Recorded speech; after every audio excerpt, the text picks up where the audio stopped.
Patris et Filii et Spiritus Sancti.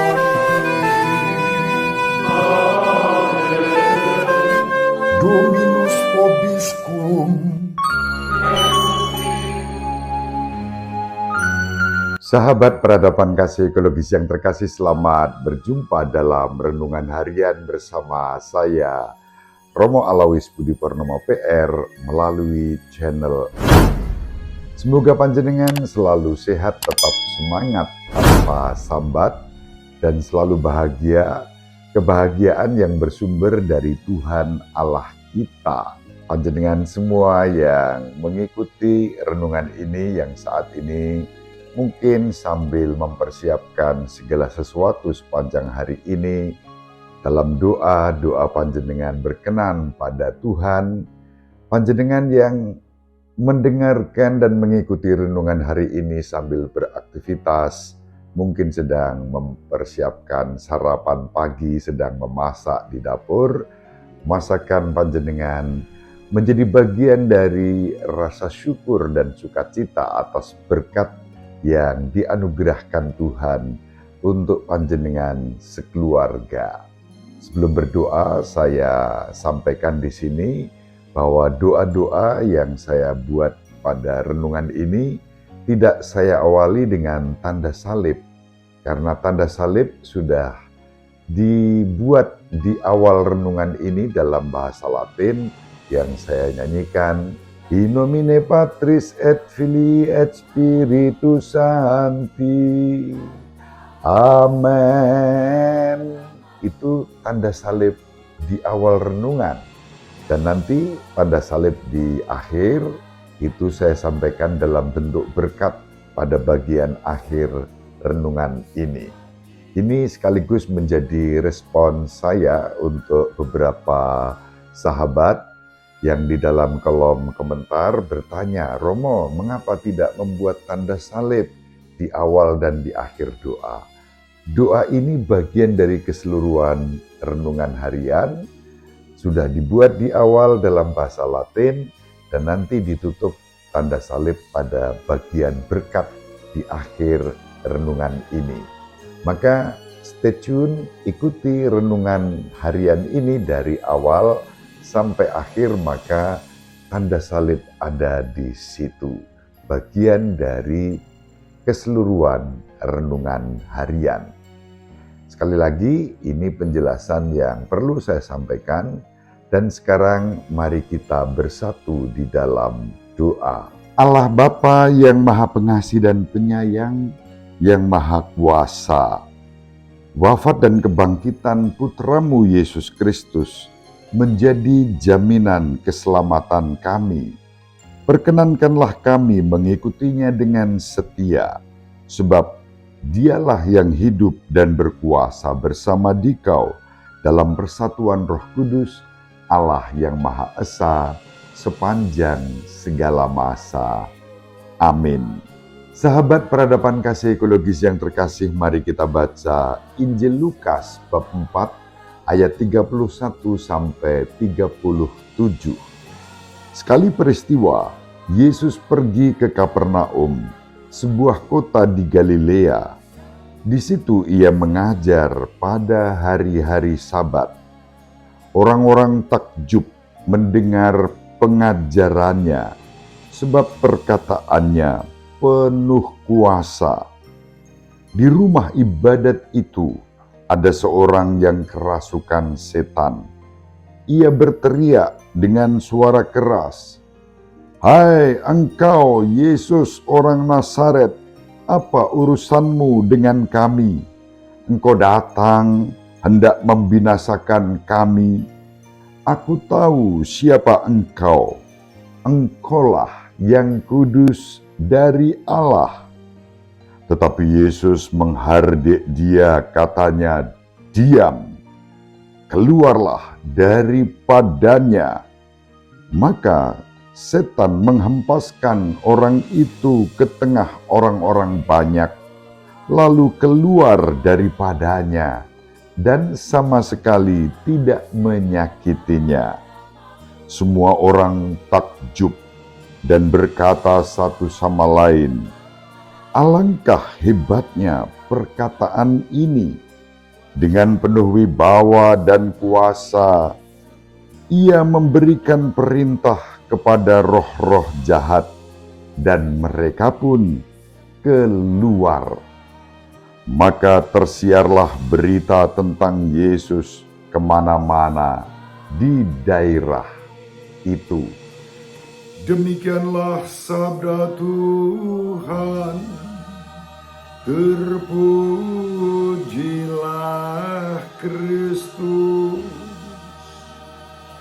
Sahabat peradaban kasih ekologis yang terkasih, mulai kemarin kita membaca Injil Lukas.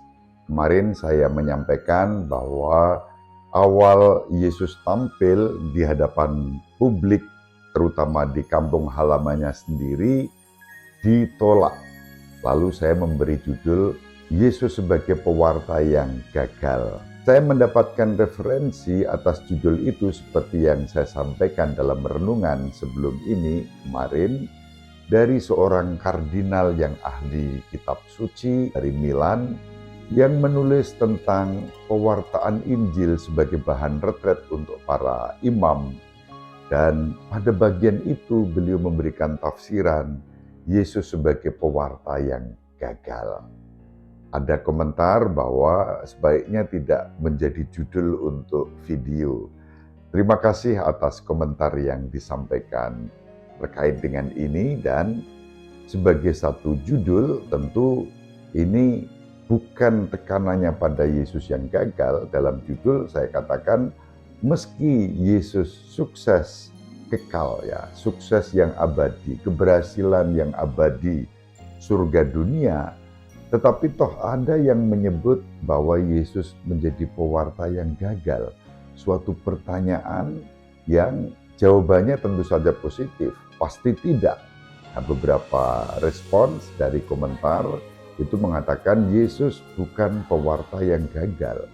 Yesus berhasil. Proses keberhasilan itu diawali dengan seakan-akan Yesus gagal. Karena apa? Ditolak oleh orang-orang sekampung halamannya di Nazaret. Sahabat peradaban kasih ekologis yang terkasih, beda dengan respons setan yang merasuki orang yang ada di dalam rumah ibadat yang diwartakan dalam Injil pada hari ini. Memang orang-orang pun takjub ya atas karya dan sabda yang disampaikan Yesus, dan bahkan orang yang kerasukan setan yang ada di dalam rumah ibadat. Di dalam rumah ibadat itu ada orang yang kerasukan setan. Dan yang menarik adalah diwartakan oleh Santo Lukas, bahkan setan yang merasuki orang itu mengenal Yesus sebagai yang kudus dari Allah. Satu pengenalan yang tentu saja melampaui dari pikiran-pikiran orang Farisi dan orang-orang sekampung di Nazaret yang menolak Yesus. Bahkan mereka yang merupakan pribadi-pribadi sebagai manusia sekampung halaman Yesus tidak mengenali Yesus, malah menolak Yesus. Justru setan yang merasuki orang yang ada di dalam rumah ibadat itu jauh melampaui pemikiran manusia-manusia itu dan mengenal Yesus. Sahabat peradaban kasih ekologis yang terkasih, tentu saja kita tidak boleh kalah dari setan yang merasuki orang yang ada di dalam rumah ibadat itu yang mengenal Yesus sebagai yang kudus dari Allah. Dan setan itu gemetar, takut untuk dibinasakan oleh Yesus. Aku tahu siapa engkau yang kudus dari Allah. Jangan binasakan saya. Itu seruan setan. Sahabat peradaban kasih ekologis yang terkasih, setan pada dasarnya adalah roh-roh yang dalam arti tertentu memiliki dalam tanda kutip kecerdasan spiritual sampai-sampai mengenali siapa Yesus sesungguhnya. Memang Yesus orang Nazaret seperti disebut setan tadi. Yesus orang Nazaret, aku tahu siapa engkau sesungguhnya, engkau yang kudus dari Allah. Dalam arti tertentu itulah kecerdasan spiritual setan.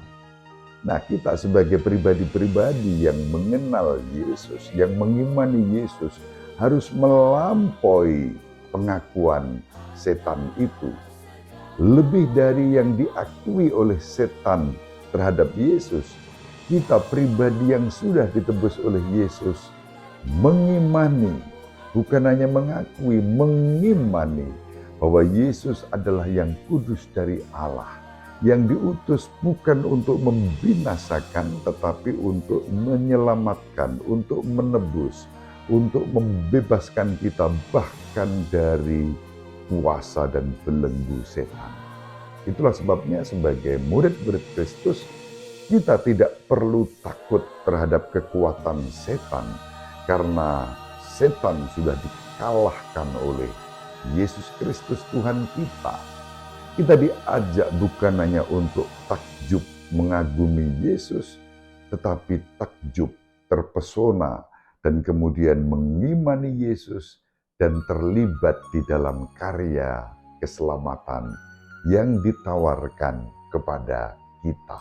Sahabat peradaban kasih ekologis yang terkasih, mari kita saling mendoakan agar kita dari hari ke hari semakin bertumbuh sebagai pribadi-pribadi yang bukan saja mengagumi Yesus, tetapi mengimani Yesus sebagai yang kudus dari Allah, Tuhan, Sang Penebus, Juru Selamat seluruh umat manusia. Ibu Maria selalu mendoakan kita, Bapak Yusuf merestui kita dengan keheningannya. Semoga panjenengan semua sahabat peradaban kasih ekologis yang terkasih bersama seluruh anggota keluarga dimanapun berada, dibimbing, dilindungi, dan diberkati oleh Allah yang Maha Kuasa, Bapa dan Putra dan Roh Kudus. Amin. Terima kasih, salam sehat, tetap semangat tanpa sambat, selalu bahagia, kebahagiaan yang bersumber dari Tuhan Allah kita. Selamat beraktivitas, salve, salam sejahtera, shalom, berkah dalam. Sahabat peradaban kasih yang terkasih, sampai jumpa pada episode berikutnya. Terima kasih atas kebersamaan kita. Salam peradaban kasih ekologis, berkah dalam.